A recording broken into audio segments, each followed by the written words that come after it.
হাত ধরে হোটেল রুমের দিকে হেঁটে যাচ্ছে। তে আগ বাড়িয়ে কিছুই বলল না, ধারণা করে নিল প্যাকেটের মধ্যে কাঁচা ফুল থাকতে পারে, কারণ পরিচিত সুবাস তার নাকে ভেসে আসছে।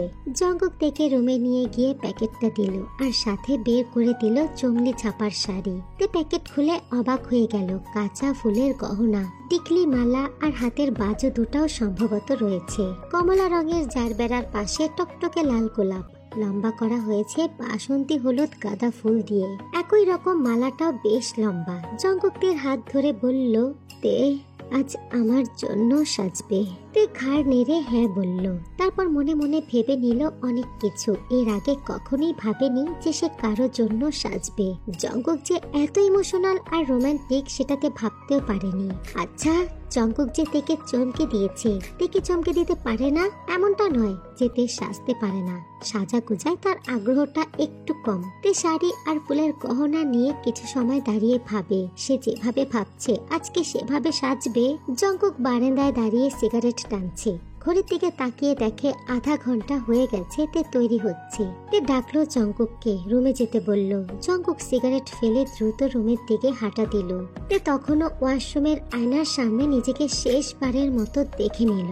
রুমের মধ্যে শুধু একটা ড্রিম লাইট জ্বলছে। জঙ্কুক বিছানায় বসে মাথার কাছের ল্যাম্পশেডটা চালিয়ে পেছনে তাকাতেই দেখে তে দাঁড়িয়ে আছে। জঙ্কুক তেকে দেখে চমকে যায়। তার কল্পনায় তে এমনই ছিল।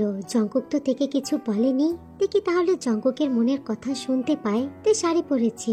শাড়ির প্যাকেট থেকে শুধুমাত্র শাড়িটাই নিয়েছে, ব্লাউজ ছাড়া, পেটিকোট ছাড়া, চোখ ভর্তি কাজল, সাথে ফুলের গহনা। গোলাপি ঠোঁট দুটো গ্লাসি হয়ে আছে। তেকে কোনো অচেনা মেয়ে মনে হচ্ছে। খোলা চুলে টিকলি আর মালাটা চোখে পড়ছে। কান দুটো ফাঁকা। জঙ্কুক ঠিক এমনই চেয়েছিল। হাতের বাজু চুরির মতো পড়েছে। একা পড়তে পারেনি তে। জঙ্কুকের কাছে আসে। হাতের চুরির মতো পেঁচিয়ে থাকা বাজুটা খুলে অনাবৃত বাহুতে আটকে দিয়ে বলল, এখনো একটু বাকি আছে। জঙ্কুক ব্যাগ থেকে আলতার কৌটো বের করে নিজের হাতে তের পায়ে লাগিয়ে দেয়। তে কাঁপছে জঙ্কুকের স্পর্শে।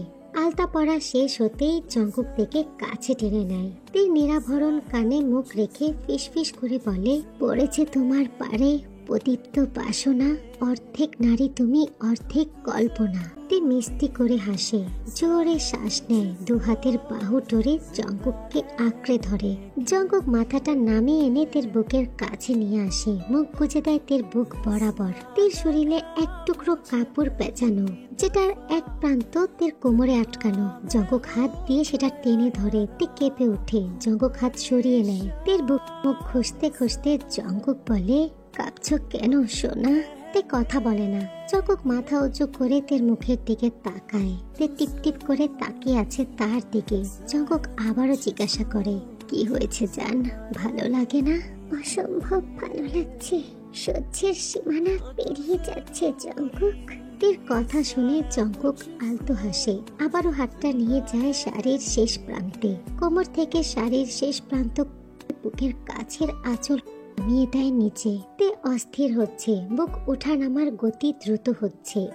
তো বুকে শুধু লম্বা ফুলের মালাটা ছাড়া কিচ্ছু নাই। অতিরিক্ত স্থিরতায় তে জঙ্কুককে দু হাতে খামচে ধরে। জঙ্কুক প্রথমে তের কপালে, তারপর নাকে চুমু খায়, তারপর ঠোঁট এনে রাখে তের ঠোঁটে, গভীর চুমু খায়।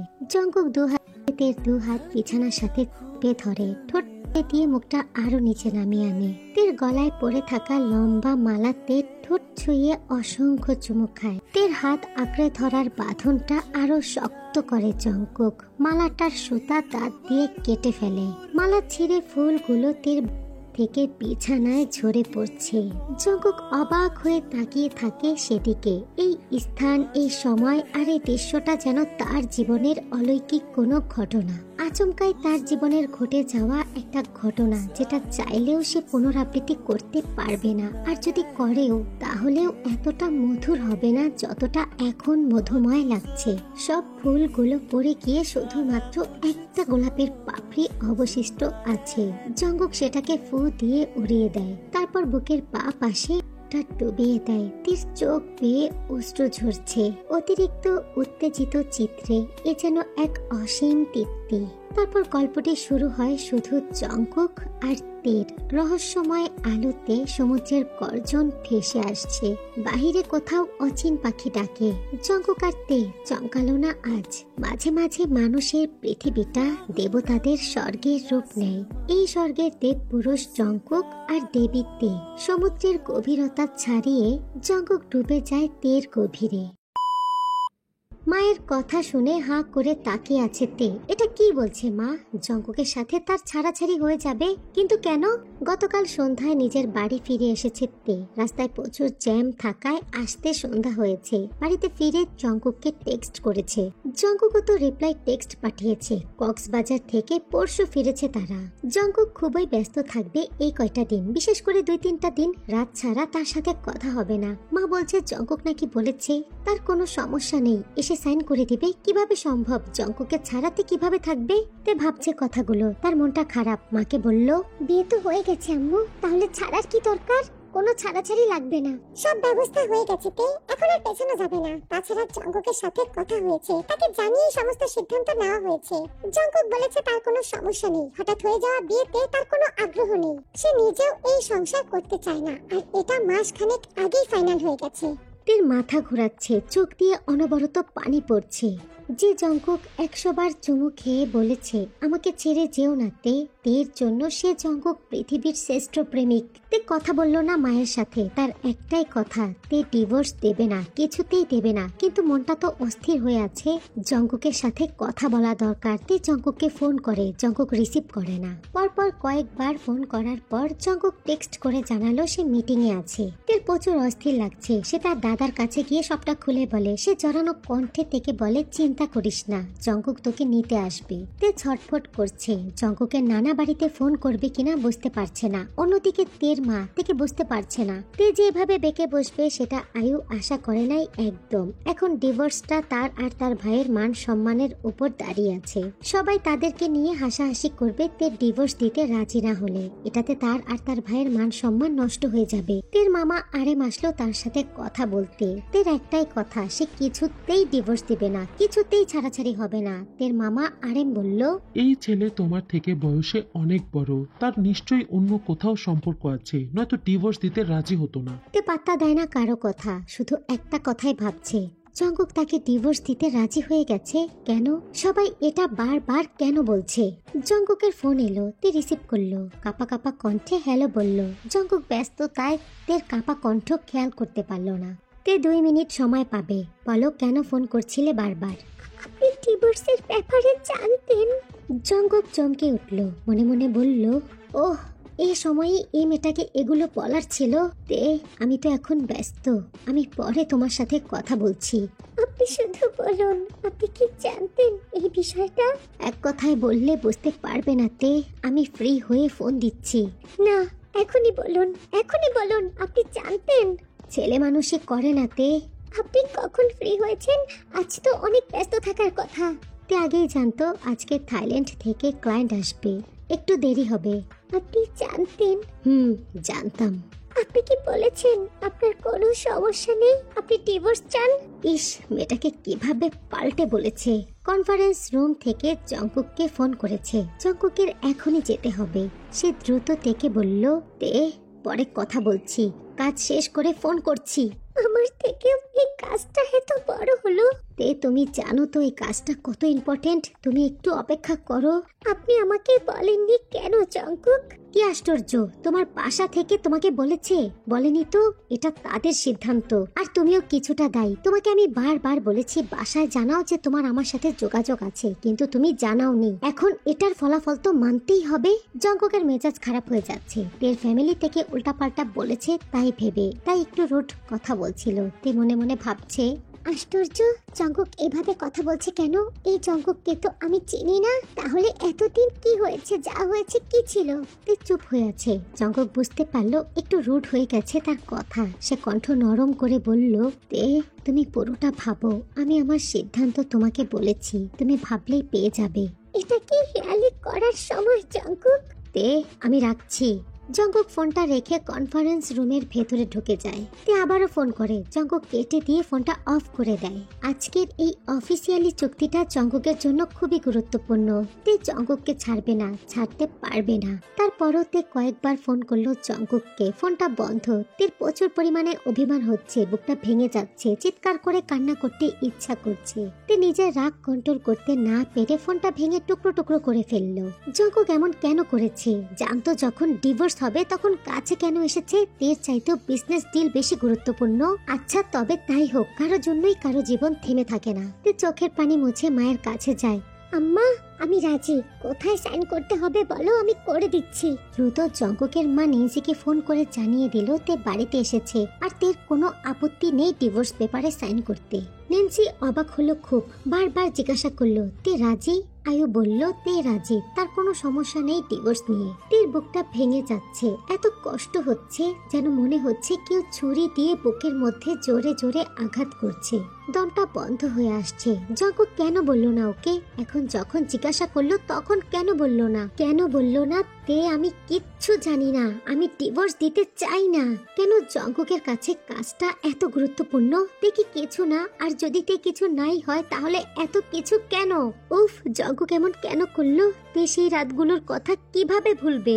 জঙ্কুকের স্পর্শ, জঙ্কুকের ভালোবাসা, জঙ্কুক তো আরো একটু সময় কথা বলতে পারতো। কেন বললো না? কেন কিচ্ছু বললো না? জীবনটা কি হেয়ালি করে চলে? জঙ্কুক কেন উথাল পাথাল আদর করেছে তেকে? ডিভোর্স হয়ে গেলে জঙ্কুক কি আরেকটা বিয়ে করবে? আরেকটা মেয়েকে এভাবেই কাছে টানবে, পায়ে আলতা দিয়ে দিবে? উফ, কিভাবে সহ্য করবে তে? হেতে বলতে পারেনি তার মাকে জঙ্কুকের সাথে তার যোগাযোগ হয়েছে। মা শুনলে খুব রাগ করত। মা কখনোই তাকে একা ছাড়েনি। ক্লাসের একটা ছেলের সাথে কথা বলা তো দূরের কথা, মেয়েদের সাথেও তেমন ভাবে মিশতে দেয়নি। সারাক্ষণ ফোন করতো, তে কোথায় আছো, কার সাথে আছো? জঙ্কুকের সাথে এখনো প্রোগ্রাম হয়নি, তুলে নেওয়া হয়নি, ওর সাথে যোগাযোগ করবে না। তে তো জঙ্কুককে ফেরাতে পারেনি। জঙ্কুককে তো প্রথমেই তে ভালোবাসেনি। তখন মনে হয়েছে বিয়েটা তো হয়ে গেছে, একসাথেই তো থাকতে হবে, একটু এডজাস্ট হোক। জঙ্কুকের কাছে গিয়ে জঙ্কুকের সাথে জড়িয়ে গিয়েছে। জঙ্কুককে তো দোষ দেওয়া যাবে না, জঙ্কুক তো কখনোই তেকে জোর করেনি। সবকিছুই তো স্বাভাবিক ছিল। এই স্বাভাবিক জীবনটা এমন অস্বাভাবিক হয়ে গেল কেন? জঙ্কুক কেন আর একটু কথা বললো না? তে ফোন করেছে দেখে ফোনটা অফ করে দেবে। তে সহ্য হচ্ছে না, দরজা বন্ধ করে বসে রইল। একবার ভাবলো কতগুলো ওষুধ একসাথে খেয়ে নিবে, এক পাতা প্যারাসিটামল সাথে আছে, কিন্তু সাহস করতে পারলো না। ডুকরে কাঁদতে লাগলো বালিশ চেপে। এক সময় কাঁদতে কাঁদতেই ঘুমিয়ে পড়লো। তের মা ভাবলো মেয়েটাকে একটু একা সময় দেওয়া দরকার, তাই ডিস্টার্ব করলো না, খোঁজও নিল না কি করছে। জঙ্কুক ফিরেছে মাঝ রাতে। আজকে সারাটা দিন 2টা মিনিটও সময় পায়নি। আগামীকালকেও সে ব্যস্ত থাকবে। রাতের খাবার বাহির থেকে খেয়ে আসলো। থেকে কয়েকবার ফোন করলো কিন্তু ফোনটা বন্ধ। জঙ্কুক ভাবলো হয়তো বাড়িতে গেছে, চার্জ দিতে ভুলে গেছে। জঙ্কুক আবারও ফোনটা হাতে নিল, থেকে ফোন করলো। মেয়েটার সাথে একটু কথা বলা দরকার আছে, অভিমান করে আছে খুব। নেন্সি তখন জঙ্কুকের সাথে কথা বলার জন্য জঙ্কুকের ঘরের দরজায় আসলো। জঙ্কুককে উদ্দেশ্য করে বলল, তুই ডিভোর্সের জন্য হ্যাঁ বলে দিয়েছি, ওরা জানতে চাইছে তুই কবে যাবি। আমি ঠিক এই ভয়টাই পাচ্ছিলাম। জঙ্কুক প্রচুর পরিমাণে চমকে গেল। কিছু সময় চুপ করে বসে থেকে জঙ্কুক বলল, ওদের জানিয়ে দাও আম্মা, আমি কাল রাতে যাব। কাল রাতে যাবি মানে পরশু একটা কিছু ফাইনাল হয়ে যাবে? জঙ্কুক আর কথা বলল না। এমন কিছু হতে পারে জঙ্কুক সেটা ভাবেনি। থেকে এমন ভাবে নিজের সাথে জড়িয়েছে যে জঙ্কুক মনে করেছে তে তাকে ছাড়তে পারবে না। তে এটা কি করলো? জঙ্কুকের উপর এত অভিমান, একটু অপেক্ষা করতে পারলো না? তে তো জানে জঙ্কুক কতটা ব্যস্ত, এই কাজটা কতটা গুরুত্বপূর্ণ। জঙ্কুক এই 1.5 মাসে অনেকটা বদলে গেছে শুধু তের জন্য। জঙ্কুকের জীবনের গুরুত্বপূর্ণ অংশ তে। তে ছাড়া সে এই মুহূর্তে কিছুই ভাবতে পারে না, কিন্তু কাজটা খুবই গুরুত্বপূর্ণ। এত দিনের একটা প্রজেক্ট। জঙ্কুক এক মুহূর্তের জন্য অন্যমনস্ক হয়ে পড়ল। পরশু যদি সত্যি তের সাথে তার ডিভোর্স হয়ে যায়, তে কি আরেকটা বিয়ে করবে? অন্য মানুষের হাতে মাথা রেখে আরেক হাতে শক্ত করে জড়িয়ে ধরে ঘুমাবে? তের চুলে কি অন্য কেউ মুখ গুজবে? অসম্ভব, কল্পনাতেও আনা যাচ্ছে না। জঙ্কুক যথেষ্ট ম্যাচিউর। তার মা ঠিক বলেছিল, তের মতো একটা মেয়ের ইমোশনালের উপরে ভরসা করা ঠিক না। সে যখন তেকে ভালোবাসে তখন তেকে বলা উচিত ছিল সবকিছু। তে পরিবারের কথা শুনে না দেখে বিয়ে করে ফেলা একটা মেয়ে, তাকে ভরসা করা ঠিক হয়নি। পরিবারের প্রভাব তার উপরে অনেক, এটা জঙ্কুকের বোঝা উচিত ছিল। নিজের উপর নিজেরই রাগ হচ্ছে জঙ্কুকের। এত বড় ভুল সে কি করে করলো? তেকে কত শতবার বলেছে তে আমাকে ছেড়ে যেও না, এই কথার গভীরতাটুকু কি বুঝতে পারে নাই তে? তের উপর জঙ্কুকের রাগ হচ্ছে ভীষণ। জঙ্কুক ভাবছে এরপর কি তে অন্য কাউকে রাঙিয়ে দেবে যেমনটা তাকে রাঙিয়ে দিয়েছে? গাল লাল করে বসে থাকবে? তে অন্য কারো কাছে এগিয়ে গিয়ে আঙুলে ভর করে মুখটা উঁচু করে চুমু খেতে চাইবে যেমনটা জঙ্কুককে চুমু দিয়েছে? অন্য কারো মাথায় হাত বুলিয়ে দেবে? পারবে তে? কিভাবে মেনে নেবে? এটাও সম্ভব? জঙ্কুকের মনে ঝড় শুরু হয়ে গেছে। বারবার থেকে ফোন করার পরও পাচ্ছে না, ফোনটা বন্ধ। জঙ্কুক মাথাটা ঠান্ডা করে ফেললো। কালকের কাজটা খুবই গুরুত্বপূর্ণ। কাল রাতে তো যাচ্ছে, পরশু তেদের বাড়িতে যাবে। তের সাথে কথা বলে তারপর সিদ্ধান্ত নেবে। মানুষ যেমনটা ভাবে তেমনটা তো হয় না সব সময়। যদি হতো তাহলে তো সব ঠিকঠাকই থাকতো, ভবিষ্যৎ বলে কিচ্ছু থাকতো না। পরদিন জঙ্কুক মাথা ঠান্ডা করে তার সমস্ত কাজ করলো। কিছুতেই নিজেকে উত্তেজিত করলো না। অফিসের কাজ শেষ করে তার নানা বোগামকে ফোন করে বলে দিল সে রওনা হয়ে গেছে। তের সময়টা যে কিভাবে কেটে যাচ্ছে সেটা বুঝতে পারছে না। একটা অনুভূতি শূন্য অবস্থা, প্রচন্ড আঘাতে যেন সার শূন্য হয়ে যায় তেমনটা কাটছে কিছুক্ষণ। রাতে শুনলো সকালে জঙ্কুক আসবে। জঙ্কুক আসবে শুনে একটা অন্যরকম অনুভূতি হতে শুরু করলো। একটু কোথাও অপেক্ষা, একটু অনিশ্চয়তার মাঝামাঝি অবস্থা। খাওয়া দাওয়া করেনি একদম, দরজা খুলেনি খুব একটা। জঙ্কুক কি সত্যি তাকে ডিভোর্স দিয়ে দিবে? কিভাবে পারবে? শেষ রাতের দিকে হঠাৎই তের ঘুমটা ভেঙে গেল। জঙ্কুকের বলা একটা কথা তার মনে পড়ে গেল। জঙ্কুককে একদিন বিয়ের প্রোগ্রামের ব্যাপারে জিজ্ঞাসা করেছিল। গ্রামে হলে তার মা আর বোন আসবে কবে সেটা জানতে চেয়েছিল। তখন জঙ্কুক তাকে বলেছিল ওরা কেউ যাবে না, আমি গিয়ে তোমাকে নিয়ে আসব। জঙ্কুকের বলা কথাটা কি সত্যি হবে? সত্যি কি সে থেকে নিয়ে যাবে, নাকি জঙ্কুক সই করে দিয়ে ডিভোর্সের প্রাথমিক কাজ শেষ করে চলে যাবে? কাল থেকে একটা বারের জন্য জঙ্কুকের সাথে কথা হয়নি। জঙ্কুক একটা ফোনও করেনি। ফোনটা তো ভাঙা, গতকাল ভেঙে ফেলেছে। জঙ্কুক তাদের সম্পর্কটা নিয়ে কি ভাবছে তা তো জানে না, বুঝতেও পারছে না। একটা অদ্ভুত অপেক্ষা শুরু হলো, কোথাও কিছু শুরু বা শেষ। খুব সকালে নানা বাড়ি পৌঁছে গেল জঙ্কুক। ক্লান্ত ছিল, পুরোটা রাত ঘুমায়নি। তাকে একটা ফোনও করেনি। নানা বাড়িতে পৌঁছাতেই নানা বোগাম জঙ্কুককে বলে নানা ভাই গোসল করো, ফ্রেশ হও, নাস্তা করো, তারপরে যাই। চলো আগে তোমার নাতি বউকে নিয়ে আসি। কি মনে হয় আসবে? আসার তো কথা, দেখা যাক কি করে। চলো তোমার মামাকেও সাথে নিয়ে যাই, একা গেলে কেমন দেখায়। তের মামা লোকটা সুবিধা না। কাউকে লাগবে না, চলো তুমি। নানা ভাই এটা তো তোমার শহর না, এটা গ্রাম। তাছাড়া তোমার মামা রাজনীতি করে, তাকে এখানের সবাই মানে। জঙ্কুকের আপন মামা নেই, নিনসির খালাতো ভাই হয়, সেই সুবাদে জঙ্কুকের মামা। নানার মুখে এটা শুনে জঙ্কুক রাজি হলো। তারপর তিনজন মিলে রওনা হলো তের বাড়ির উদ্দেশ্যে। সকাল 10টা। তেদের বৈঠকখানায় তের মামা, বাবা, চাচা সবাই বসে আছে। জঙ্কুকের মামা আর তার নানা একসাথে ঘরে ঢুকলো। সকাল থেকে তের মা আয়ুর খুব টেনশন হচ্ছে। কয়েকবার তেকে দেখে এসেছে, কম্বল মুড়ি দিয়ে শুয়ে আছে। নাস্তা করতে ডেকেছে কিন্তু আসেনি। তের বাবা যেহোক মাথা নিচু করে বসে আছে। এই সমস্ত কাহিনী তার বাবা কায়ের কানে যেন না যায়, সে কারণে আয়ুকে কয়েকবার সাবধান করেছে। জঙ্কুক কিচ্ছু বলল না। তের মামা আরেম বলল আয়ু যা, তেকে লই আয়, কোনো ঝামেলা যখন নাই সইটা কইরা যাক। আয়ু গেল তের দরজার কাছে, তেকে ডাকতে শুরু করলো। তে দরজা খোল, জঙ্কুক আসছে। তে ধরফরিয়ে উঠে বসলো। জঙ্কুক এসেছে, মনে হচ্ছে দৌড়ে ছুটে চলে যেতে। তে বিছানা থেকে নেমে সোজা হেঁটে চলে এলো। পেছনে তার মা বলল সামনে মুরব্বীরা আছে, তে মাথায় কাপড় দাও। তে কারো কথা শুনলো না, তে থামলোও না। তেকে দেখেই জঙ্কুকের বুকের ভেতরে মোচড়া দিয়ে উঠল, কিন্তু কোনো কিছু প্রকাশ করলো না। মনেই হচ্ছে খাওয়া ঘুম সব বাদ দিয়ে দিয়েছে মেয়েটা। তে তাকিয়ে দেখে জঙ্কুকের দিকে। এমন দেখাচ্ছে কেন জঙ্কুককে? মনে হচ্ছে খাওয়া দাওয়া করেনি, সারাটা রাত জার্নি করে এসেছে। জঙ্কুক খুব দ্বিধান্বিত। তেকে কি বলবে যদি তে না করে দেয়? জঙ্কুক একটু সাহস করে বলেই ফেললো, তে আমি তোমাকে নিতে এসেছি, তুমি কি যাবে আমার সাথে?